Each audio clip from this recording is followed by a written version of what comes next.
Kapolda Aceh Irjen Pol DRS Wahyu Widada MPil ikut langsung ke lapangan memusnahkan ladang ganja seluas lebih kurang 10 hektar di hutan tanaman industri Lamteba, Kecamatan Selimum, Aceh Besar, Senin 20 Juli 2020. Kabid Humas Kapolda Aceh Kombes Pol Eri Apriyono SIK MSI menjelaskan, dalam kegiatan pemusnahan ladang ganja itu didampingi Irwasda dan sejumlah pejabat utama Polda Aceh, Dit Narkoba Polda Aceh, Kapolres, TNI, Kepala BPBD, Kajari, dan ratusan personel yang terdiri dari TNI Kodim 0101 BS, Brimob, dan personel Polres Aceh Besar.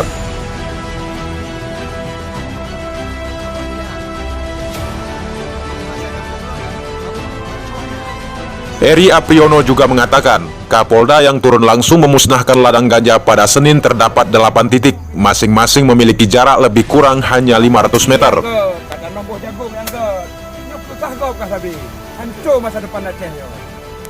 Pemusnahan ladang ganja sekira pukul 8.30 hingga 12.30 waktu Indonesia Barat berjumlah 50.000 batang siap panen, 70.000 batang dalam penyemaian, yang masih berukuran 50 hingga 250 cm.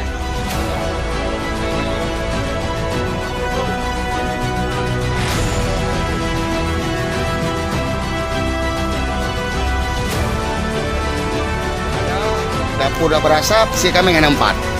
Aduh, saya dah nunggu. Ini apinya guys. Oke.